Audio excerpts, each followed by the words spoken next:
Mga balitang dapat mong malaman ngayong umaga. GV Balita Express. GV Balita Express. Mga balitang kinalap ng buong puwersa ng GV 99.9 Batangas. GV Balita Express. GV Balita Express. Mga balita sa loob at labas ng Timog Katagalugan. GV Balita Express. GV Balita Express. Narito na ang GV Balita Express.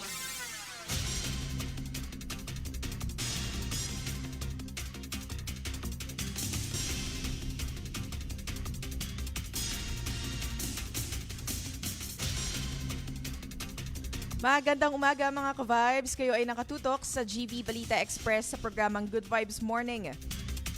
Kasama niyo po ang inyong lingkod, DJ Frankie, at kasama rin natin sa kabilang linya si DJ Joey Boy upang maghatid ng pinakabagong balita, keeping you GV informed, GV aware, and GV updated. Muli, ito po ang GV Balita Express. oras natin ngayon, 6:37 a.m. on the clock, Philippine Standard Time, at para sa ating good news from Exodus 14:14, the Lord will fight for you. You just have to be still. At 34 days to go bago magpasko mga ka-vibes. Thank God it's Friday at dako na tayo sa ating headlines balita. ICC Appeals Chambers nakatakdang desisyonan ang interim release appeal ni ex-President Duterte. Malacanang tiniyak na mapupunta sa tama ang kita mula sa auction ng 7 luxury vehicles ng mga diskaya. Alis Guo at 7 pang kulong habang buhay. Kongresista sa Batangas, second top contractor, kasunod ng mga diskaya ayon kay Leviste. At 73 anyos patay sa bundol ng estudyante. Gambal na baby pinasok sa ref at drawer ng yaya. 3 sakay ng kotse sinita sa improvised na plaka timbog sa baril at droga. Magkasintahan huli sa mahigit 400,000 pesos na shabu. 8 taong gulang na binigyan ng ice cream ng kapitbahay. Ginahasa. At para sa detalye ng balita, ICC Appeals Chambers nakatakdang desisyonan ang interim release appeal ni ex-President Duterte. Para sa detalye ng balita, DJ Joey Boy, pasok. GV Balita Express. DJ Frankie, inanunsyo ng Appeals Chamber ng International Criminal Court o ICC na kanilang dedesisyonan sa darating na Nobyembre 28 ang interim release appeal ni dating Pangulong Rodrigo Duterte. Unang ibinasura ng pre-trial chamber ng ICC ang hiling na interim release ni Duterte noong Setyembre 26. Noong Oktubre 14 naman ay naghain ang defense team ng apila habang ang prosecution at mga biktima ay sumagot noong Oktubre 21. Magugunitang noon pang nakaraang mga linggo ay hinikayat na ng ICC Office of the Prosecutor ang appeal chamber na panatilihing nakakulong si Duterte matapos na mabigo ang depensa na patunayan na walang legalidad at factual errors. Ang unang desisyon na ito ay kustudiya. Mula pa noong Marso ay nakakulong na sa ICC Detention Facility ang pang-16 na Pangulo ng Bansa dahil sa nahaharap ito sa kasong crimes against humanity mula sa pagpapatupad niya ng extrajudicial killings dahil sa kampanya nito laban sa illegal na droga. Para sa GV Balita Express, ito si DJ Joey Boy sa GV 99.9, Your Good Vibes. At Malacanang tiniyak na mapupunta sa tama ang kita mula sa auction ng 7 luxury vehicles ng mga diskaya. Para sa detalye ng balita. GV Balita Express. Tiniyak na Malacanang na gagamitin ng tama ang kita na makukuha mula sa auction ng 7 luxury vehicles ng mga diskaya. Ayon kay Palace President Officer Yuse Claire Castro na maka-aasa ang taong bayan na lahat ng proceeds na tinatayang 110 million pesos mula sa 7 mamahaling sasakyan na ito ay malalagay sa For Future Fund ng Bureau of Customs ay i-remit sa Bureau of Treasury. Hindi naman masabi ni Castro kung anong partikular na programa o proyekto ng gobyerno ang gagamitin sa proceeds. Sinabi ni Castro, simula pa lamang ito sa mga hakbang ng pamahalaan na maibalik ang pera ng bayan mula sa nakinabang sa flood control projects. Ayon kay Castro, ang auction ay patunay na seryosong paghahabol ni Pangulong Ferdinand Marcos Jr. laban sa korap na individual, kumpanya at mga opisyal na pamahalaan na nagsabwatan sa mga ilegal na gawain. Pagpapakita rin niya ito ng walang puwang sa pamahalaan ang mga ilegal na gawain at uusugin ang sinumang lalabag sa batas. Para sa GV Balita Express, ako po si DJ Frankie sa GV 99.9, Your Good Vibes. At Alice Guo at 7 pang hinatulan ng habang buhay na pagkakakulong. Para sa detalye ng balita, DJ Joey Boy, pasok. GV Balita Express. Binatawan ng habang buhay na pagkakakulong ng Pasig City Regional Trial Court ang pinatalsik na alkalde ng Bamban Tarlac na si Alice Guo, Ogo, Huaping at 7 pang kapwa-akusado dahil sa kasong human trafficking kaugnay ng isang Philippine Offshore Gaming Operation o POGO sa Tarlac. Nasa 16 ang akusado sa kaso at 8 ang convicted. Sa inilabas na desisyon ng Pasig Regional Trial Court Branch 167, presiding judge na si Annelyn Medes Cabeles, guilty ang nasabing kaso sa nasabing kaso si Guo at 7 iba pa na pinagmumulta ng tig 2 milyong piso. Nabatid na dumalo si Guo sa promulgation sa pamamagitan ng online hearing habang nakapiit sa Pasig City Jail Female Dormitory. Inuutos na rin ang paglipat kay Guo sa Correctional Institution for Women o CIW sa Mandaluyong City habang ang iba pa ay sa Bureau of Corrections o Bucor sa Muntinlupa City. Batay sa pahayag ng isang prosecutor ng Department of Justice, forfeited na ang Baofu Land Development Incorporated sa Tarlac na itinuturing na pag-aari ng gobyerno.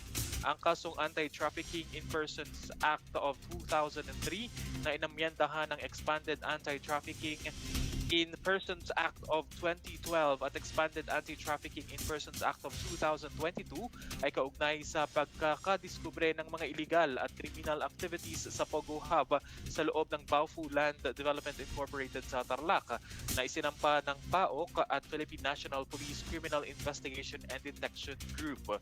Nailipat ang kaso sa Pasig Court mula sa Tarlac Court matapos hilingin ni dating Justice Secretary Jesus Crispin Remulla upang maiwasan umano ang pagiging bias o posibleng impluensya ng dating alkalde sa lalawigan. Noong Hunyo 2025, nang paboran naman ng Manila Regional Trial Court Branch 34 na mapatalsik si Guo sa pwesto sa pamamagitan ng instant petition for quo warranto na inihain ng Solicitor General matapos mapatunayang si Alice Lial Guo at Go Huaping ay iisang tao. Para sa GV Balita Express, ito si DJ Joey Boy sa GV 99.9, Your Good Vibes. 73 na anyos patay sa bundol ng estudyante. Para sa detalye ng balita, GV Balita Express. patay ang isang 73 years old na lolo makaraang masalpok ng kotse na minamaneho ng isang 20 years old na estudyante habang ang biktima ay papatawid kamakalwa sa bypass road ng Bukal 4A, Maragondon, Cavite. Kinilala ng pulisya ang biktima na si Lolo Lino, 73 years old, residente ng Barangay Bukal, 4B, Rosario, Cavite. Sa ulat ng Maragondon Police, alas 3 ng madaling araw nang maganap ang insidente kung saan tumawid ang biktima sa nasabing lugar na masalpok ito ng isang sedan car at binamaneho ng isang estudyante residente ng Magallanes, Cavite. Sa tindi ng pinsalang tinamo ng biktima, hindi na umabot pang buhay sa pagamutan ang lolo. Nakipagsundo naman ang biktima sa suspect na nagsabing kanilang sasagutin ang lahat ng gastos ng biktima hanggang sa mailibing ito. Para sa GV Balita Express, ako po si DJ Frankie sa GV 99.9, Your Good Vibes. At isang kongresista sa Batangas, second top contractor, kasunod ng mga diskaya ayon kay Leviste. Para sa detalye ng balita, GV Balita Express. DJ Joey Boy. DJ Frankie, binuking ni Batangas 1st District Representative Leandro Leviste na kasunod ng Diskaya couple ang pangalawang pinakamalaking kontraktor sa bansa na si Construction Workers Solidarity o CWS Party List Representative Edwin Gardiola. Sinabi ni Leviste na aabot sa 22 billion pesos ng proyekto na binansagang CENTI 20 at VIP leadership ang binili umano ni Garjola sa Department of Public Works and Highways o DPWH sa ilalim ng 2025 national budget. Ayon pa kay Leviste, sa distrito na lamang niya sa bayan ng Tuwi ay may 4 na proyekto si Garjola sa ilalim ng Redicon Trading. Sa kasalukuyan, sinabi ni Leviste na si Garjola ang top contractor ng DPWH sa Kongreso. Ayon pa sa kongresista, ang kontrobersyal na mag-asawang kontraktor na sina Curly at Sara Diskaya ang top contractor kung saan sabit ang mga ito sa anomalya sa flood control. Dagdag pa ni Leviste na ang mga nabiling proyekto ni Garjola ay ibinebenta umano nito sa mga kontraktor kung saan kumikita ito ng 35 hanggang 42% ng contract price. Inihayag nito na may mga listahan siya ng proyekto na napunta kay Garjola sa ilalim ng National Expenditure Program sa taong ito kung saan ay nakipagsabuatan umano ito sa DPWH upang makuha ang bids at mai-award ito sa kanyang kumpanya noong si Manuel Bunuan pa ang kalihim ng ahensya. Para sa GV Balita Express, ito si DJ Joey Boy sa GV 99.9, your good vibes. Kambal na baby pinasok sa ref at drawer ng yaya for the content lang daw. Para sa detalye ng balita. Abot-abot ang galit ng mga magulang ng 6 na buwang kambal na ipinasok sa ref at drawer ng kanilang yaya kamakailan sa Taytay, Rizal. Sa video na nakuha, binakita ng yaya ang kanyang pagkagulat na makita ang isang baby na nakahiga sa loob ng ref. Hinanap din ito ang kambal na nasa drawer naman ng damit. Nagkunwaring hinahanap ang baby na natagpuan. Dahilan ng yaya, ginagawa lamang nila for the content na kailangan pinost pa sa kanilang social media account. Subalit ayon sa mga magulang ng kambal, nakakagalit ang ginawa ng 19 years old na yaya mula sa Zamboanga, Sibugay dahil itunuring nila itong parte ng kanilang pamilya. Tumagal din ng 4 na buwan ang paninilbihan ng yaya hanggang sa magdesisyon silang paalisin dahil hindi sa maayos na pagtatrabaho. Bagamat humingi ng kapatawaran ang yaya, desidido pa rin ang mga magulang ng kambal na magsampa ng kaso. Para sa GV Balita Express, ako po si DJ Frankie sa GV 99.9, your good vibes. At 3 sakay ng kotse sinita sa improvised na plaka. Timbog sa baril at droga. Para sa detalye ng balita, DJ Joey Boy, pasok. Nabuking ang 3 lalaki na lula ng isang kotse na may itinatagong iligal na droga at baril matapos na sila isitahin ng Land Transportation Office o LTO dahil sa paggamit ng improvised na plaka sa National Highway sa Barangay Santo Cristo sa bayang ito kamakalawa ng gabi. Inaresto at nahaharap ngayon sa mga reklamo ang mga suspect na sina Adrian, 32 anyos, driver, Jason, 36 at Sherwin, 32 anyos. Ayon sa ulat, pinara ng LTO team ni Quezon LTO Chief Police Major Jonathan Victor Olvena ang isang asal na sasakyan matapos mapansing gumagamit ito ng improvised na plaka. Nang lapitan ito ng driver, nabigo itong magpakita ng lisensya at kaukulang dokumento ng sasakyan. Sa isinagawang plain view inspection, napansin ng mga otoridad ang isang bukas na belt bag sa tabi ng driver na may lamang replika ng kalibre 45 pistol airgun. Dahilan upang iyon ay kumpiskahin. Dahil walang maipakitang papeles, dinala ang sasakyan at ang mga sakay nito sa Provincial Highway Patrol Team ng Quezon Office para sa masusing inspeksyon. Sa pagbusisi sa loob ng sasakyan ay natuklasan ng isang wallet na may lamang 5 sachet ng hinihinalang shabu, gayon din ng ilang kalibre 38 revolver na walang serial number at may 6 na bala na nakatago sa ilalim ng driver's seat. Para sa GV Balita Express, ito si DJ Joey Boy sa GV 99.9, your good vibes. At magkasintahan huli sa mahigit 400,000 pesos na shabu. Para sa detalye ng balita. Arestado ang magnobyo sa sinasabing kapwa drug pusher na inilatag sa drug bust operation ng pulisya kamakalawa ng gabi sa Purok 1, Barangay Parian, Calamba City, Laguna. Sa Calamba Police, alas 8:30 ng gabi nang magkasa ng bypass operation ang Calamba City Police kasama ang PIDEA agents laban sa mga suspect na sina alias Alan kasama ang high-value individual list ng pulisya at alias Jera kabilang sa street-level individual list ng pulisya, kapwa residente ng nasabing lugar. Na-recover sa mga suspect ang 4 na selyadong plastic sachet na naglalaman ng 60 grams na shabu at aabot sa halagang 407,000 pesos. Nakumpiska rin sa dalawa ang isang cellphone na gamit nila sa transaksyon at buy-bust money.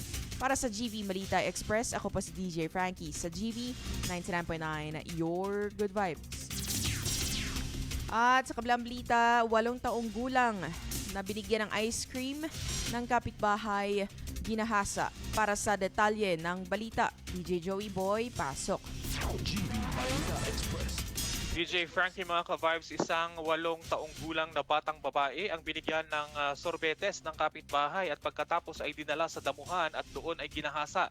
Ito ay naganap noong linggo sa barangay Santa Isabel, Kawit, Cavite. Kasalukuyang nasa ospital ang biktima na itinago sa pangalang Angel makaraan ang walang tigil na pagdurugo ng kanyang ari. Arestado naman ang suspect na kinilala sa alias na Manny. Nasa hustong gulang matapos na mismong ituro ng biktima at kalaro. Sa salaysay ng lola sa pulisya na naglalaro ang kanyang apo kasama ang iba pang mga bata ng lapitan ng suspect. Inalok ng suspect ng ice cream ang biktima at nang kuhanin ng ice cream ay isinama ito sa madamong lugar at isinagawa ang panghahalay. Nadiskubre lamang ito ng ama nang makitang umiiyak ang anak at nagdurugo ang maselang bahagi nito. Nung una ay inakala na nakagat ito ng aso kaya itinakbo sa isang ospital at dito nadiskubre na ginahasa ang biktima. Agad namang inireklamo sa pulisya at naaresto ang suspect. Para sa GV Balita Express, ito si DJ Joey Boy sa GV 99.9, Your Good Vibes. At yan ang kabuuan ng balita, hatid sa atin ng Salon Pass with direct ingredient penetration for shoulder, neck, and back pain. Salon Pass. Oras natin ngayon, 6:52 a.m. on the clock. Philippines Standard Time. Today is November 21, 2025. Thank God it's Friday. At manatiling nakatutok sa GV 99.9 para kayo ay GV informed, GV aware, and GV updated. Muli ako po si DJ Frankie at kasama natin si DJ Joey Boy on the line only here at the most influential Good Vibes radio station. Ito po ang GV 99.9, Your Good Vibes. GV Balita Express. GV Balita Express. Mga may init na bagong balita, mga balitang dapat mong malaman ngayong umaga. GV Balita Express. GV Balita Express. Mga balitang kinalap ng buong puwersa ng GV 99.9 Batangas. GV Balita Express. GV Balita Express. Mga balita sa loob at labas ng Timog Katagalugan. GV Balita Express. GV Balita Express. GV Balita Express.